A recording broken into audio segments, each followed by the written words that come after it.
Give me Deuteronomy 5 and 6. Yeah, 25 and 6. All right, go ahead and read what you got. All right. I'm gonna read Nicaraguan. All right, he gonna read. Okay. The Nicaraguans forbid their women lately brought to bed to enter their temples till they are purified. The inhabitants of Hispaniola think that those sin who lie with a woman a little after her childbirth. The Indians of Peru, New Spain, and Guatemala did marry the widows of their dead brethren. So the key is Guatemala. And who are the people that's in Guatemala, the indigenous people of Guatemala? That's Zebulon. Okay? That's Zebulon. Okay? So we finna read if that what they were doing, is that a custom of Israel, and is it in the Bible? Go ahead, Doc. This is Deuteronomy 25 and 6. And it says, and it shall be that the firstborn which she beareth shall succeed in the name of his brother which is dead, that his name may not be put out of Israel. Matter of fact, let me go up.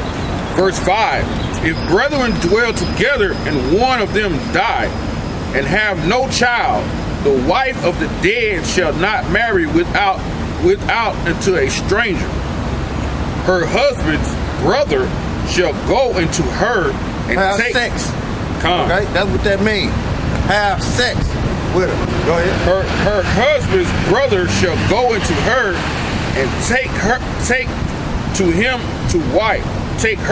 to wife, and perform the duty of an husband's brother unto her. And it shall be that the firstborn which she bears shall succeed in the name of his brother which is dead, that his name may be not put out of Israel. Go ahead. And if the man like not to take his brother's wife, then let his brother's wife go up to the gate to the elders and say, all right, because it's key. Now she going up before the judges because this is in the law. This is on the books. In other words, this is in the books. This is the law. That's why she's going up before the judges. Right? Go ahead. It says, let the brother's wife go up to the gate and to the elders and say, my husband's brother refuses to raise up unto his brother a name in Israel. He will not perform the duty of my husband's brother. Yeah, because the thing about it is, if she didn't have no child and her husband died, right? Who is that land gonna go to? Who are those possessions gonna go to? You see? So that's why it was a law in Israel to keep them, keep the inheritance within the family, within the tribe, But if he didn't do that, who was the inheritance gonna go to? Okay? Go ahead. God. And it says, and it shall be that the firstborn which she bare shall succeed in the name of his brother. Salaki, I was already read there. Verse 8, it says, then the elders of his city shall call him and speak unto him, and if he stand to it and say, I like not to take her, then shall his brother's wife come unto him in the presence of the elders and loose his shoe from off his feet and spit in his face. Now, the reason why the loose his shoes and to spit in his face, because that's going back to the land. Because if I take your shoes, right, you ain't got no rights. You ain't got no land, you ain't got no rights. So I just took your shoes. That was a custom in Israel. So she ain't really got no land and no rights. So that was symbolic for that. Okay, because he was supposed to, according to the law, she was supposed to bear a son, so that name can live on, so they can have that inheritance. But when that shoe is taken, that's like, look, you ain't got no rights, I ain't got no land, no nothing. You ain't got nothing to stand on. You ain't got nothing to stand on. You see? But go ahead. And spitting in the face, that's being put to shame. Okay? You being put to shame because you ain't got nothing. Okay? You don't even, she ain't even bearing a child. Okay? Go ahead. It says, then shall his brother's wife come unto him in the presence of the elders and loose his shoe from off his foot and spit in his face, and shall answer and say, shall it be done unto the man that will not build up his brother's house? And his name shall be called in Israel the house of him that have his shoe loosed. When men strive together with one another, and I think that's it on that. Yeah, that next one goes into two men fighting in the white house. Okay, so there it go. It's in the scripture. We just read it in Deuteronomy 25th chapter. Okay, so was Zebulon keeping that custom? Okay, when that was in the land of Guatemala? Yes, because it's documented. Okay.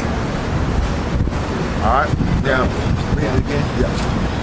The Indians of Peru, New Spain, and Guatemala did marry the widows of their dead brethren. May you not judge from these things that the Jews lived in those places, and that the Gentiles learn such things of them. All right. So jump over there. I think that was it on that, but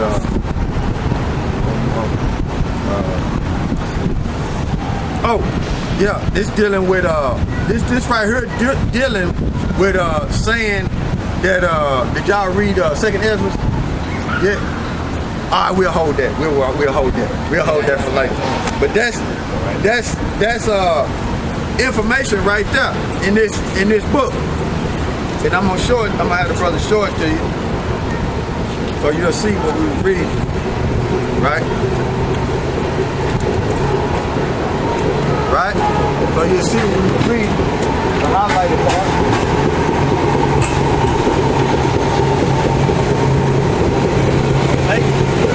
Alright. Now, go back to where you was in Zebulon again. So that was information on Zebulon. Right?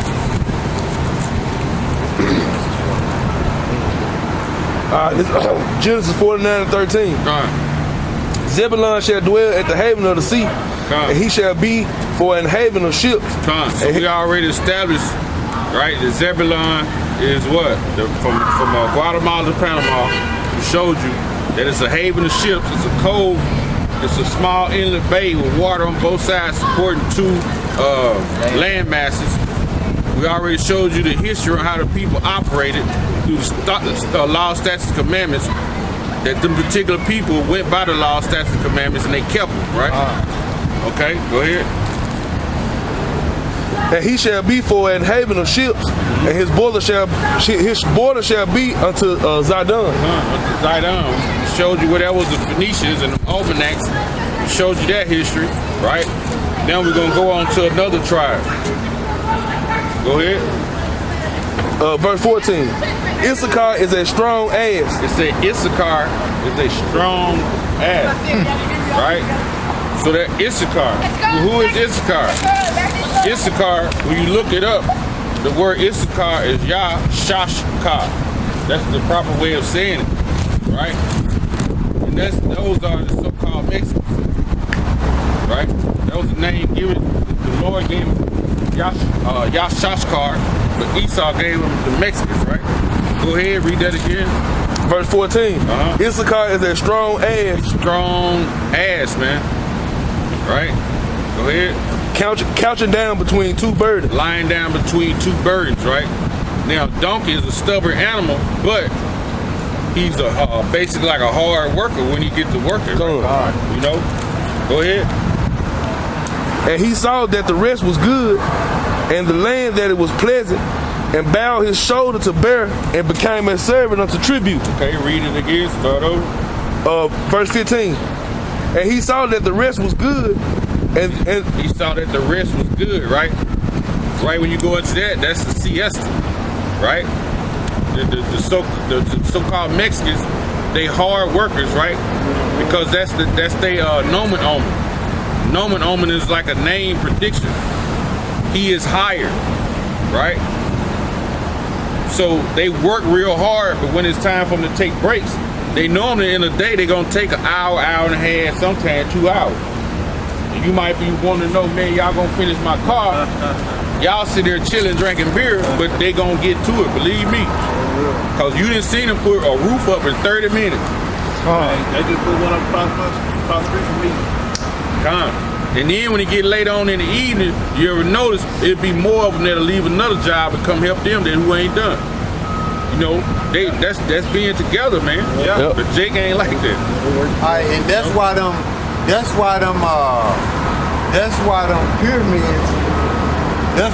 pyramids are built the way they are, man. They built better than the ones over there that's in Egypt, because they were building that in bondage, hardcore bondage. They had time, you know, to sit back and you know, and get everything straight and to do it. That's why they way better than the ones that's over there in Egypt, because they was in captivity, man. Okay? They was in captivity. Okay? And that shows you that Issachar is a hard worker, man. That's right. You know? That shows you, man. 30 and 14. Genesis. Go ahead. This verse 15. And he saw that the rest was good, and the land that it was pleasant. It said the land that it was pleasant, right? You go over there, like the brother just said, you got beautiful, exotic structures that's built, right? Pyramids, you got temples, you got exotic trees, plants over there, exotic fruits, nice landscapes, you know. And that's part of them being hired. They come over here to the States, and Esau and them behind to do landscaping and construction, and they be knocking that shit out, and they be making it look good.